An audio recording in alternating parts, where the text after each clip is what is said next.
በቢጫ የተቀለመውን አንብብልኝ እስኪ። በዚህ ጉዳይ ላይ ከሚለው ጀምራለሁ። የአባቱን እንዲነክስ ንገሩት። ይህንንም በምሳሌ አነጋገር ሳይሆን በግልጽ ንገሩት። እሺ አየሁት እንበል። የአባቱን ምን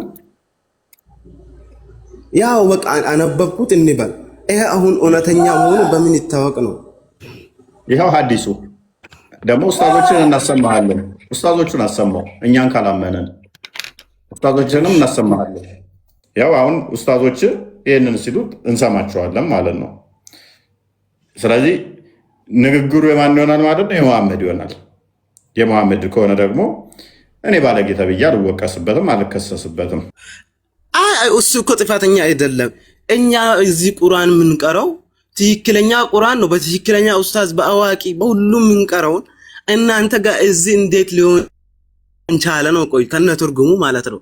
እኛ አሁን ብናወርዱም አረ በጣም እኮ ገራሚ ነው። ሰይጣን አለ ልበል እንዴ? ሰይጣን አለ ልበል እንዴ አላለም። አጋንንቶች መሐመድ ቁርአንን ሲቀራ እኮ ይመጡበት ነበረ። ታውቃለህ? ምን አልከ? መሐመድ ቁርአንን ሲቀራ አጋንንቶች እሱ ላይ ድርብርብ ሆነው ወደ ላዩ ላይ ይመጡበት ነበር። ያው አዲሱን አሁን የድኛው ሲፈስር እየቀደሙ ሚዩት ነህ ቃል እኔ ደግሞ ማለት ለኡስታዞች መልስ የሰጡበት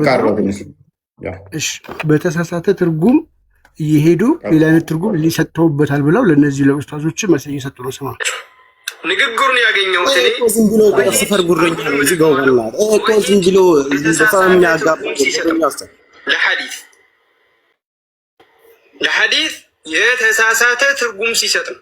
ምን የሚል ሐዲስ ልክ አሁን በፊትም ተጋደሉ የሚሉን ገድል ነው ብሎ እንዳስቀመጠው አሁንም እዚህ ጋር የተሳሳተ ትርጉም ያስቀምጣል። ያገኘሁትን ነው። ሐዲሱ ኡበይ ብን ከዕብ ነው ያወራው ብያለሁ። ምን አለ? ቃለ ረሱሉላሂ ሰለላሁ ዐለይሂ ወሰለም ነቢዩ ሰለላሁ ዐለይሂ ወሰለም እንዲህ አሉ። መን ተዐዛ ቢዐዛኢል ጃሂልያ መን ተዐዛ ቢዐዛኢል ጃሂልያ በደንብ ያዙ። መን ተዐዛ ቢዐዛኢል ጃሂልያ እያሉ ያሉት ማን ናቸው? ነቢዩ ሰለላሁ ዐለይሂ ወሰለም በመሀይማኖች ዘሩ ወይም በዘሩ ወይም በማንነቱ በአያት በቅድመ አያቶቹ የፎከረና የተመጻደቀ እኔ ያክሌ ልጅ ብሎ ቀረርቶ ያነሳ የፎከረ ታዚ ቢማና የሚመጻደቅና የተኩራራ ልክ ዛሬ እኛ ሀገር ላይ ሆነ በየሀገሩ እኛ ያክሌ ዘሮች፣ እኛ ያክሌ ልጆች፣ እኛ ያክሌ የተባለ እንደሚመጻደቀው ሰው ማለት ነው። ይሄንን ያደረጋሉ ምን ተዐዛ ቢዐዛኢል ጃሂልያ የመሀይማኖች ጥሪ ነው።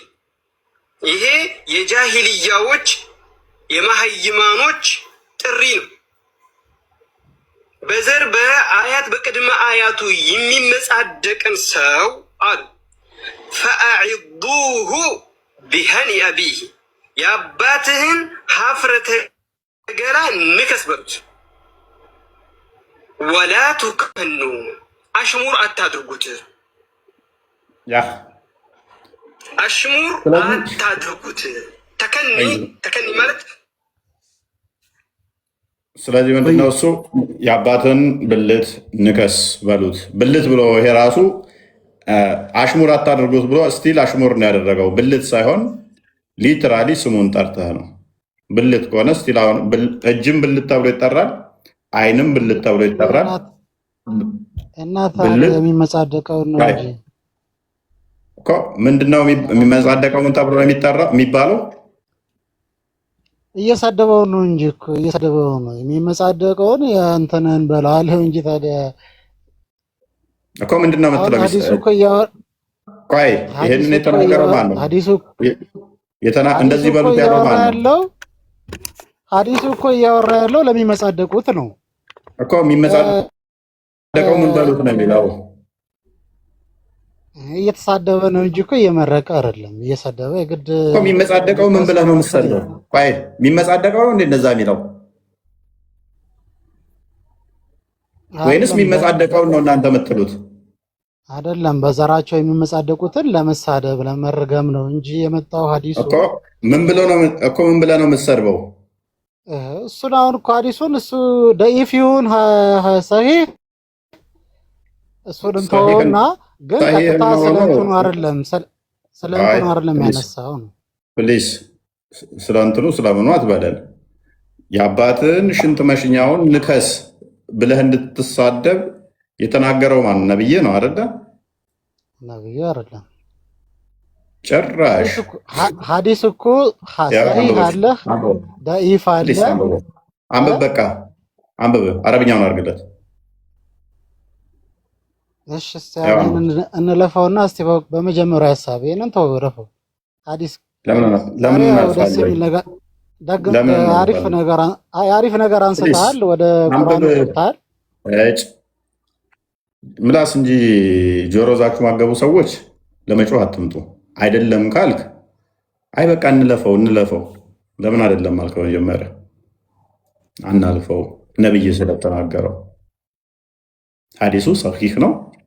ኡስታዞችህም በግልጽ ያሉት ለዛ ነው። ንከስ ምን ሀፍረተ ገላውን ወይንም ደግሞ ሽንት መሽኛውን። ስለዚህ ይህንን ብናነብኛ ያመጣ ነው። ይሄ ለትምህርትም አይደለም፣ እኛ ምንም የሚጠቅመን አይደለም፣ ትምህርትም ቢሆን አይደለም። እንደዚህ አይነት ነገር ግን እንደዚህ ይል ነበር ነብያችሁ ብለን ብንል ስድብ ይመስላችኋል እናንተ። እኛ ነብያችሁን እየሰደብን ይመስላል። ሙሐመድ ወንድ የአባትን ብልት ንከስ ብሎ አዟል ብለን ብንል ታው ቀስ እያልክ ተናገር። ሙሐመድ ምንም አድርጎ ያለ ነገር የለም። ሴቶችን እንኳን መንካት ምን ያክል እንደሚያስቀጣ ሁሉንም ሙሐመድ ሰለላሁ ዐለይሂ ወሰለም ያልተናገሩት ነገር የለም እንጂ ይኸውልህ ያንተ ወንድሞች ማለት ነው። በዚህ በሁለቱ ፊደል ቁና ላበ የምትሏ ፊደል ስብ ነው፣ ምንም ችግር የለውም። መጽሐፍ ቅዱስ ዘዳግም 23 ላይ ተጠራ ብለው ላይቭ እየሄዱ በየኮስት እንዲህ እየተርመጠመጡ እንደ ኃይለኛ ነገር ሲጮሁ እኛ ይሄ ትምህርት ነው ብለው አንብበን እንቀን ያለፍነው ታሪክ ነው።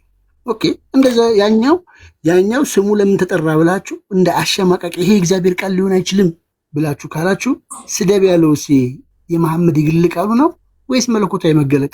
ለዛ ነው እዚህ ጋር ገባ ነው።